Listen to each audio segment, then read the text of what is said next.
नमस्कार दोस्तों, स्वागत है आपका आपके अपने YouTube channel current affairs by M K sir पर। आज हम इस वीडियो में 23 जनवरी 2026 के 15 मोस्ट आईएमपी टॉपिक को डिटेल में कवर करेंगे और आखिर में आपका टेस्ट होगा जिसके आंसर आपको कमेंट करने हैं। तो पूरा वीडियो बड़े ध्यान से देखना। और अगर आप इस चैनल के वीडियो को डेली फॉलो करते हो तो आप कोई भी वनडे, स्टेट या कोई भी कॉम्पिटिटिव एग्जाम की तैयारी कर रहे हो उसमें आपको निश्चित फ़ायदा होगा। तो अगर अभी तक चैनल को सब्सक्राइब नहीं किया तो जल्दी से कर लीजिए। तो चलिए वीडियो स्टार्ट करते हैं। आज का पहला सवाल, भारत में 23 जनवरी को पराक्रम दिवस किस महान स्वतंत्रता सेनानी की जन्म जयंती के उपलक्ष्य में मनाया जाता है? तो दोस्तों, ये जो पराक्रम दिवस है कि जो कि मनाया जाता है 23 जनवरी को, उस दिन होता है नेताजी सुभाष चंद्र बोस का जन्मदिन। एग्जाम पॉइंट ऑफ की अगर बात करें तो 23 जनवरी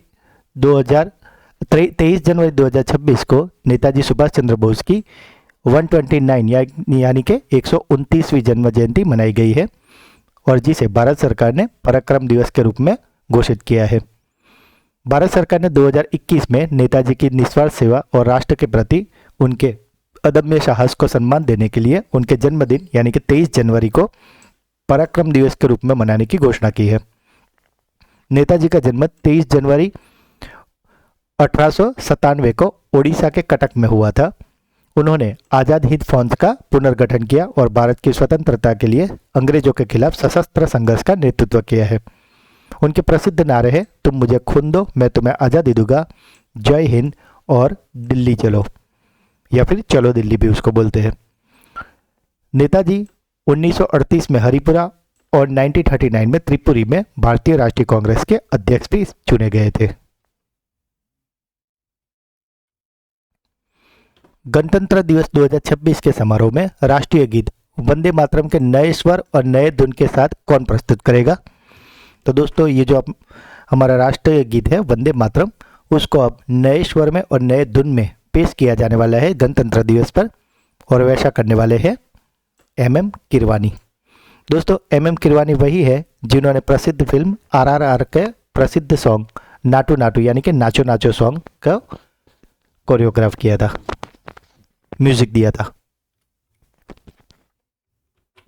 हाल ही में BCCI ने किस AI प्लेटफॉर्म के साथ 270 करोड़ रुपए का करार किया है? तो BCCI ने जिस AI प्लेटफॉर्म के साथ 270 करोड़ रुपए का करार किया है वो है गूगल जेमिनी। हाल ही में किस राज्य में भारत की पहली डॉग सेंचुरी शुरू की गई है? तो दोस्तों, ये जो कुत्तों की सेंचुरी है यानी कि डॉग सेंचुरी, वो बनाई गई है पंजाब में। जनवरी 2026 में किस राज्य ने होप आइलैंड पर सैटेलाइट लॉन्चिंग सुविधा विकसित करने की घोषणा की है? तो दोस्तों, ये जो होप आइलैंड है जहाँ पे ये सैटेलाइट लॉन्चिंग सुविधा विकसित करने की घोषणा हुई है वो है आंध्र प्रदेश में।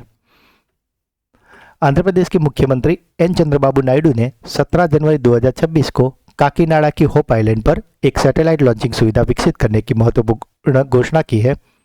यह पहल राज्य के महत्वाकांक्षी स्पेस सिटी प्रोजेक्ट का हिस्सा है। दूसरा वैश्विक बौद्ध शिखर सम्मेलन 2026 का आयोजन कहाँ किया जा रहा है? तो दोस्तों, ये जो वैश्विक बौद्ध शिखर सम्मेलन है जो कि इसका दूसरा संस्करण है और इसका आयोजन हुआ है नई दिल्ली में। ब्रिक्स नेटवर्क्स यूनिवर्सिटी यानी कि BNU में शामिल होने वाला भारत का पहला कृषि विद्यालय कौन सा है? तो दोस्तों, ये जो BNU है उसमें पहला कृषि विद्यालय जो शामिल हुआ है वो है लुधियाना का पंजाब कृषि विश्वविद्यालय यानी कि PAU। हाल ही में किस राज्य सरकार और केंद्र सरकार ने कुंभलगढ़ अभयारण्य के आसपास के क्षेत्रों को पारिस्थितिक रूप से संवेदनशील क्षेत्र घोषित किया है? तो दोस्तों, ये जो कुंभलगढ़ अभयारण्य के आसपास का जो क्षेत्र है जिसे संवेदनशील क्षेत्र घोषित किया गया है वो आया हुआ है राजस्थान में। दरअसल दोस्तों, ये जो क्षेत्र है इसके आसपास में काफ़ी सारा खनन यानी कि खुदाई का काम चल रहा है और इसी वजह से राज्य सरकार और केंद्र सरकार ने इसे संवेदनशील क्षेत्र घोषित किया है। जनवरी 2026 में किस राज्य के राजभवन का नाम बदलकर जन भवन कर दिया गया है? तो दोस्तों ये जो राजभवन है यानी कि राज्यपाल आवास, जहाँ पे राज्यपाल रहते हैं, वो ये जो आप इमेज में देख रहे हो यही है वो राज्यपाल आवास, जहाँ पे उत्तर प्रदेश के राज्यपाल रहते हैं, और इसी घर का नाम अब जन भवन कर दिया गया है। और साथ ही दोस्तों उत्तर प्रदेश के मुख्यमंत्री योगी आदित्यनाथ, और राज्यपाल की बात करें तो वो है पूर्व गुजरात की मुख्यमंत्री आनंदीबेन पटेल।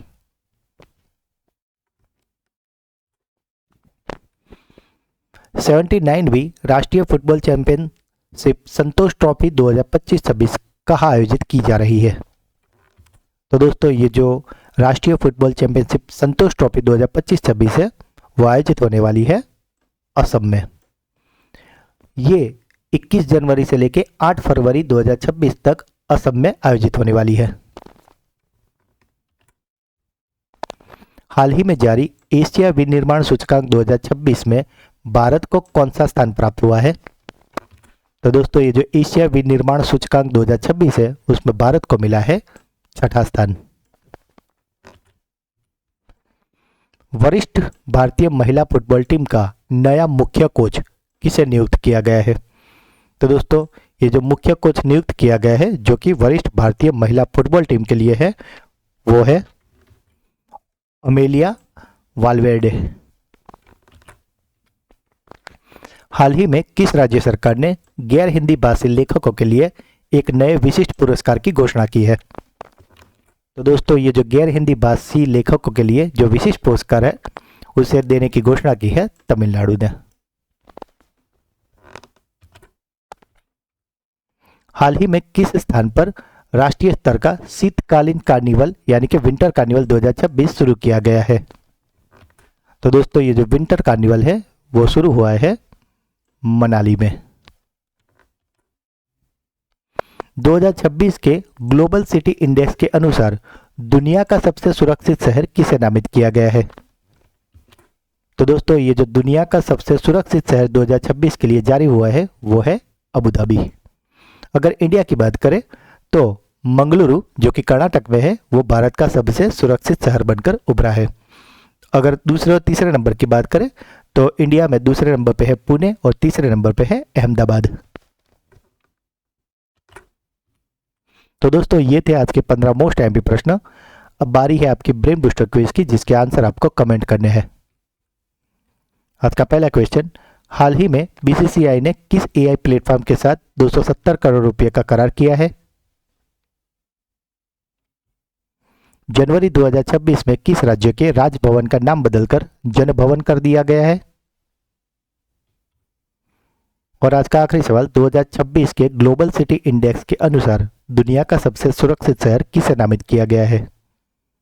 तो दोस्तों तीनों क्वेश्चन के आंसर आपको कमेंट में लिखने हैं। अब बारी है हमारे सुपर फास्ट फ्लैश रिवीजन की जिसमें हम कल के 15 क्वेश्चन का एक फटाफट से फ्लैश रिवीजन कर लेंगे। कल का पहला क्वेश्चन था, प्रसिद्ध अंतरिक्ष यात्री सुनीता विलियम्स ने हाल ही में किस अंतरिक्ष एजेंसी से 27 वर्षों की शानदार सेवा के बाद संन्यास की घोषणा की है? तो सुनीता विलियम्स ने संन्यास लिया है नासा से। हाल ही में किस राज्य सरकार ने गैंगस्टर मुक्त और अपराध मुक्त बनाने के लिए ऑपरेशन प्रहार शुरू किया है? तो ऑपरेशन प्रहार शुरू किया है पंजाब ने। भारत के पहले हाइड्रोजन कंप्रेसर डिस्पेंसर का सुरक्षा मूल्यांकन और परीक्षण हाल ही में किस संस्थान द्वारा किया गया है? तो यह किया गया है धनबाद के सिम्फर के द्वारा। आर्टेमिस 2 मिशन की पहली महिला अंतरिक्ष यात्री कौन चुनी गई है? तो ये चुनी गई है क्रिस्टीना कोच। किस राज्य की कैबिनेट ने 4775 करोड़ की बेम्बला नदी पर सिंचाई परियोजना के संशोधित बजट को मंजूरी दी है? तो ये मंजूरी मिली है महाराष्ट्र में। अमेरिका के न्यू जर्सी स्थित जर्सी सिटी के नए डिप्टी मेयर के रूप में किस भारतीय मूल के व्यक्ति ने शपथ ली है? तो जर्सी सिटी के नए डिप्टी मेयर बने हैं केशव पोद्दार। इरेडा ने हाल ही में किस देश में एक और सौर ऊर्जा परियोजना के लिए अपना पहला अंतर्राष्ट्रीय ग्रीन लोन जारी किया है? तो इरेडा ने ये अंतर्राष्ट्रीय ग्रीन लोन दिया है जाम्बिया को।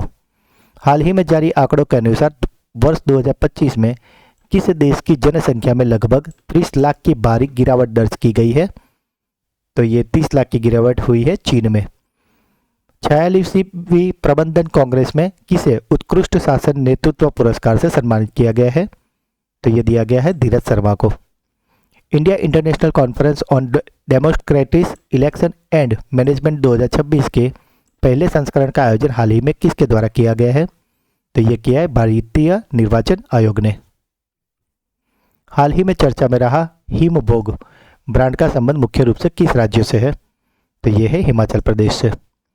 जनवरी 2026 में राष्ट्रीय स्तर पर एनसीसी प्रशिक्षण में स्वर्ण पदक जीतने वाली पूर्वोत्तर भारत की पहले महिला अधिकारी कौन बनी है?